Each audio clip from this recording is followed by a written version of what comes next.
Hi guys, and welcome to this tutorial. In this video we're going to be covering how to use blueprints to open and close a door.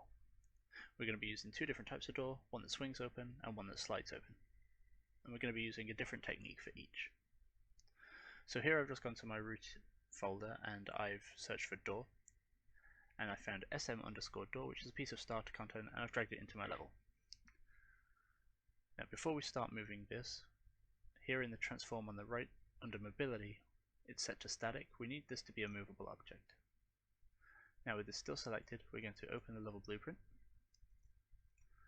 And I'm going to find a key to press. I'm going to use Y. I'm going to right click and create a reference to the SM door.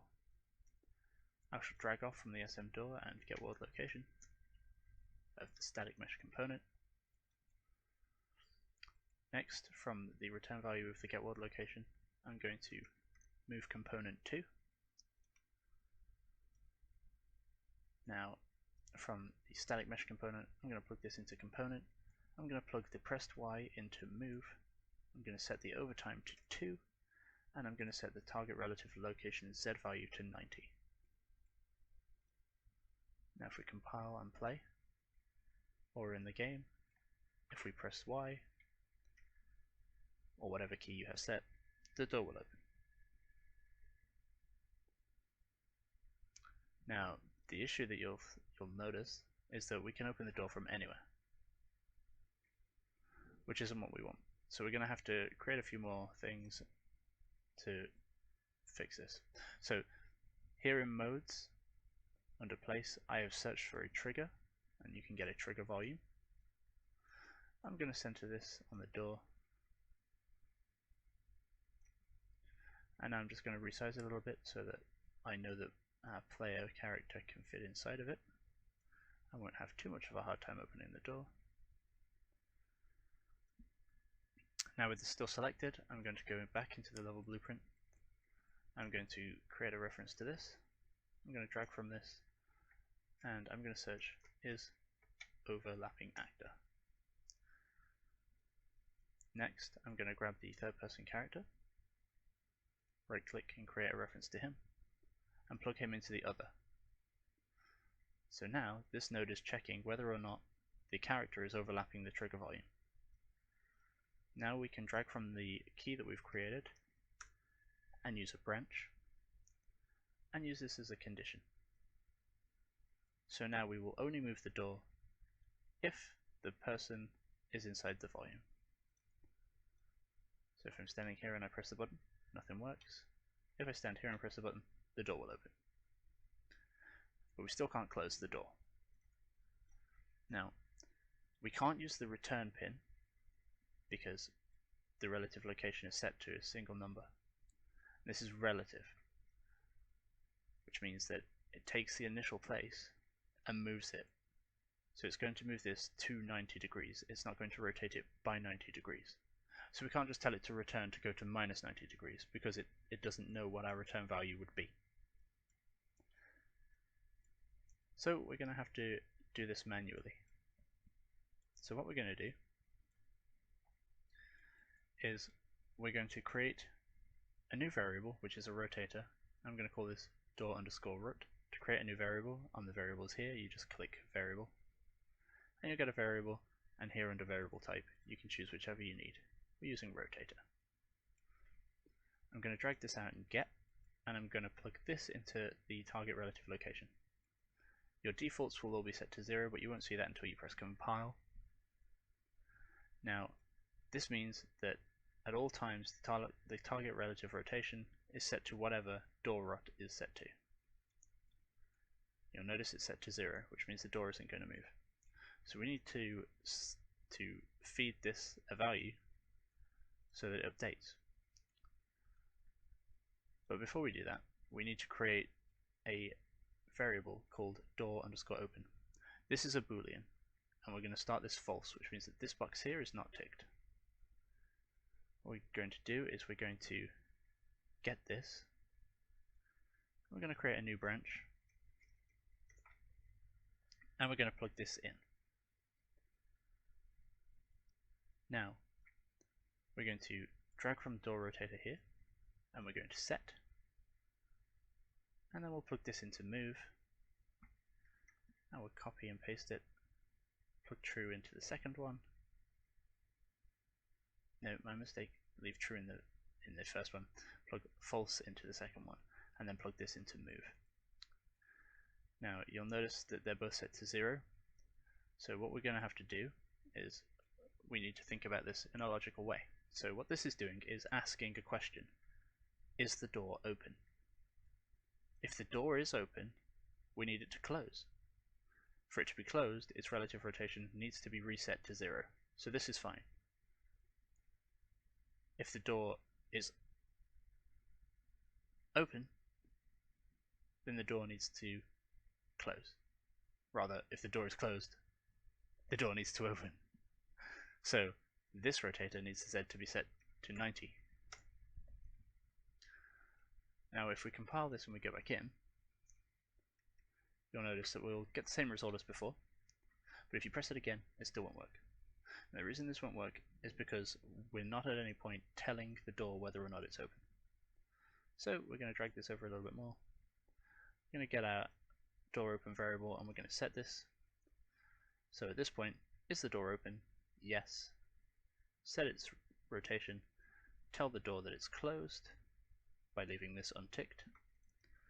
And again, is the door open? No, it isn't. Then set the door to open after rotating it. And there we are. Now we'll compile this and we'll play. Now if I stand here and I press my button, it will open. If I press it again, it will close.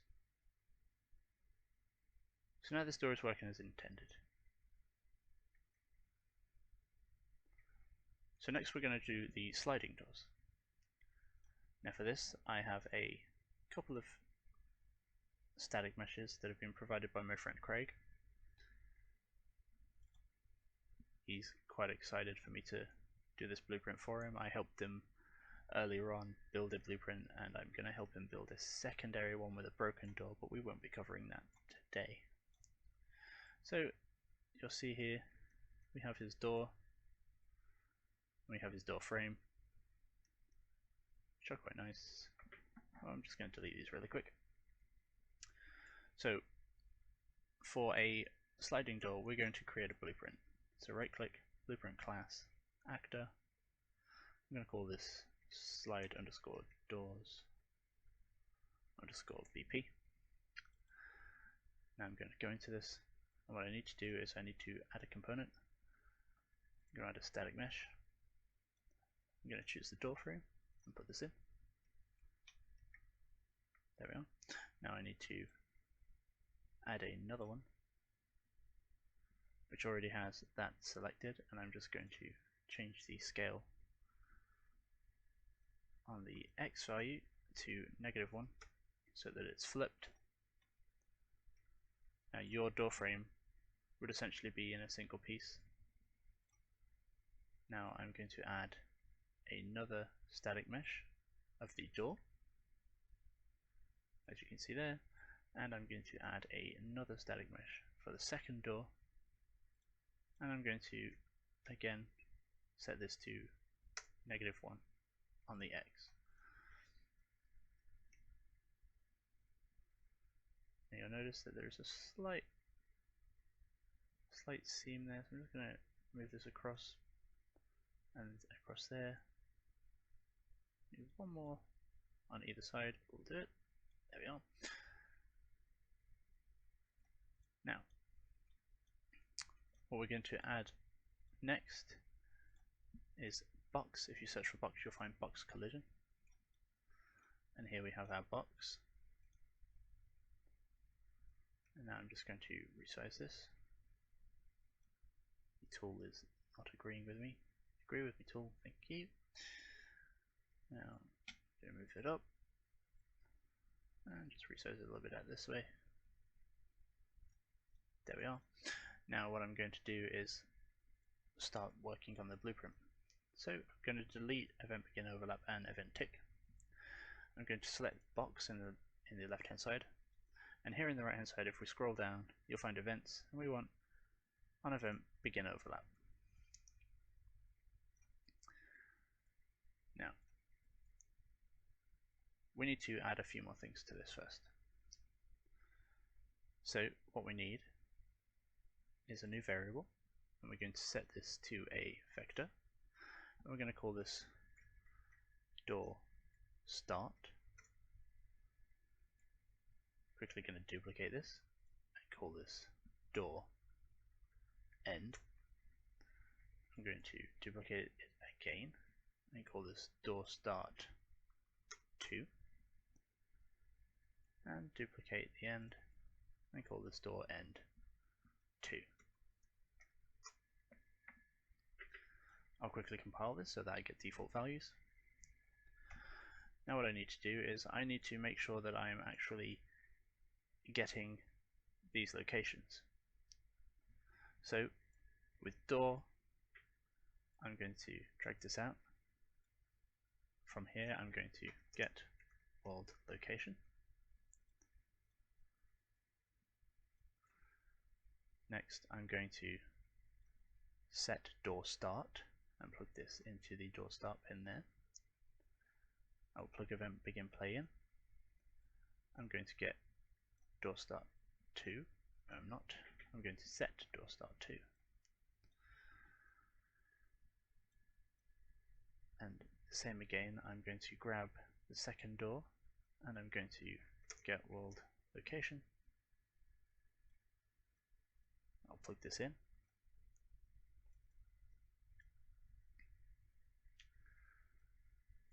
Now I also need to set the door end positions.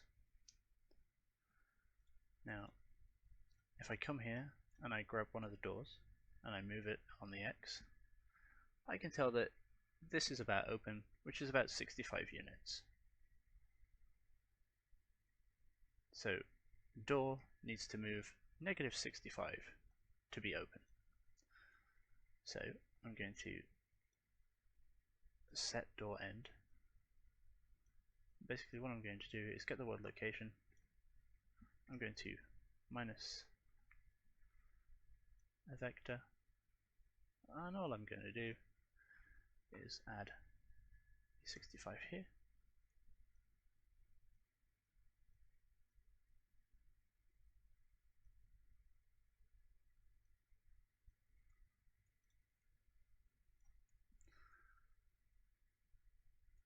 And then the same here, door in 2, set this, drag from the door 1 position. This time I'm going to add a vector, and this time I'm adding 65. This, however, is only going to work one way round on a door. So if we were to make the door face the opposite direction, the doors are going to slide together.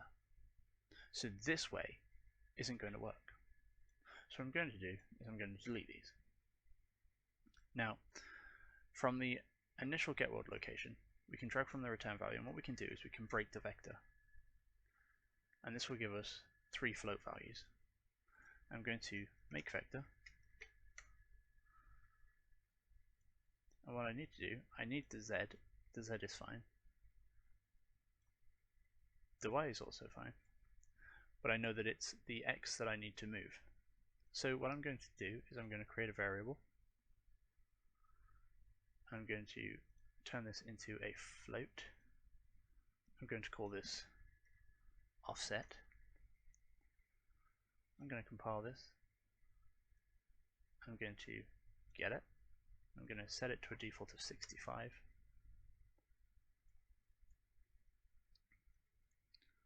Next, what I'm going to do is I am going to take this X and I'm going to minus a float. So I have float minus float. I'm going to plug offset into here and then plug this into the X.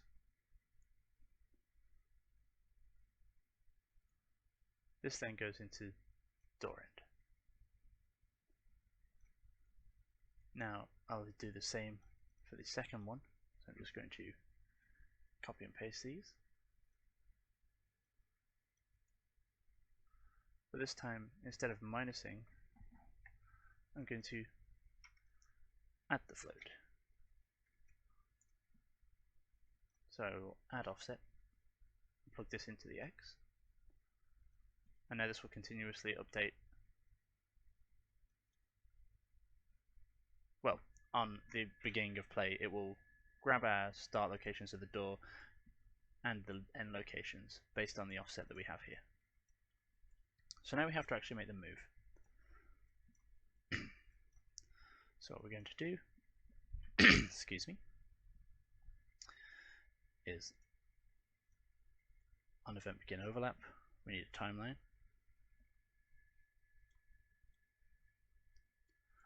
From update, we're going to lerp a vector.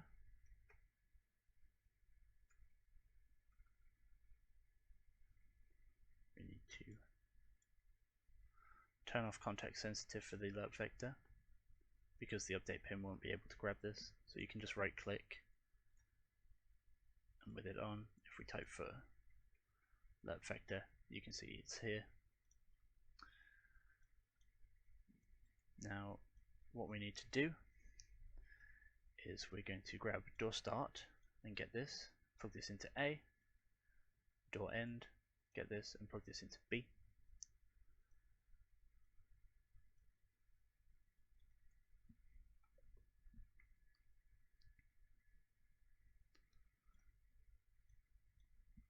To set world location. From door, we're going to drag off and we're going to set world location. We only need the location, we don't need the rotation. We're going to plug update into into the set world location. We're going to put the return value into location here, and what we're going to do then is inside the timeline we need a new float track. Now 5 seconds is a bit long, so I'm going to say 3, and at 0 we want 0, and at 3 we want 1. I'll quickly compile that and go back to the event graph. Now we're only doing this for one door, so we're going to need a second one. So let's copy and paste this, plug this into here, so now both will update based on the timeline. We're going to get door start 2, we're going to get door end 2, and now we're going to plug the track in the timeline into the alpha pin of both lerps, and now the door will open. So if we compile this, we have an error. We haven't given it a target. So take door 1 and put that in target. Although this would be called door 2. This is just default naming conventions. So this is the second door. Now I haven't placed it in the level, so I'm going to grab my sliding doors, place them there. X is this way, so let's test this out. And you can see that they open. But if we leave, nothing happens. So we're going to reopen this, and with box selected, scroll down, click for an end overlap, and on the end of overlap, what we're going to do is we're going to reverse this. Now the reason that we have this in play and not play from start is because if this was plugged into play from start, then it will just continuously flick back to the start location. So we can test this now. It opens and it closes based on our proximity to it. Now it doesn't have any collision set up for this, so I won't be able to walk through it. But you can see that they're opening and closing. So let's test it the other way around. I'm just holding Alt and rotating to make a copy. I'm moving this over here. I'm going to play this, and they go into each other. Now the reason that they're going into each other is because their values are reversed when they're flipped. So what we need to do is we need to make this editable on each blueprint. So we're going to open the blueprint back up again.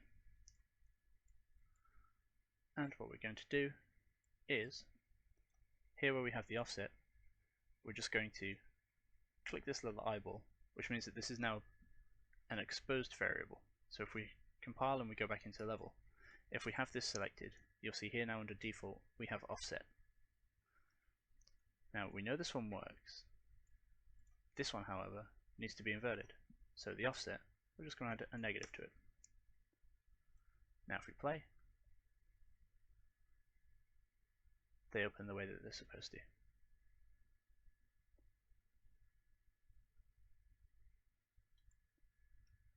Now, for a door that is facing the other way, such as sideways, if we approach this, that's what we get. They'll float towards us or float away from us. So what we need to do now is go back into the blueprint, and we know that that's the Y axis. So what we need to do is we need to change this to offset X. We're just going to duplicate this really quick and call this offset Y. I'm going to compile it and default Y to 0. Now what I'm going to do is I'm just going to make a little bit of space here because we're getting messy, so I'm just going to move my overlaps.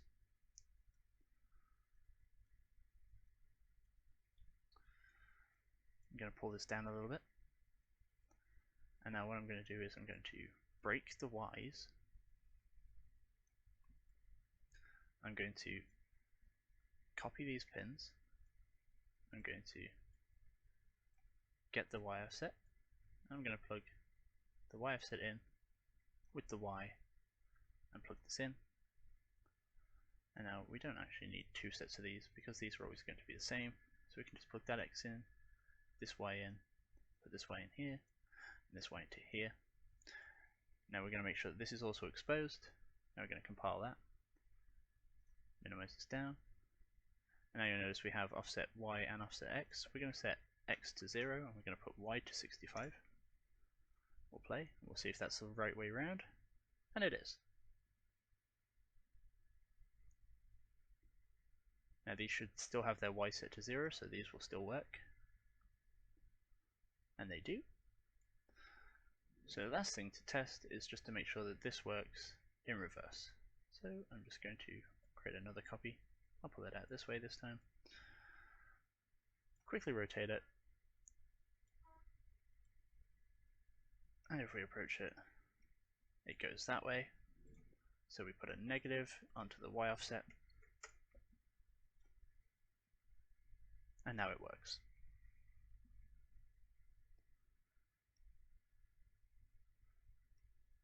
I suggest that you always keep your, or always try to keep your doors flush with the wall, because if they're diagonal, then you have to compensate the mathematics, because you're going to have to go on both axes at the same time. And that's always going to depend on how far rotated this object is.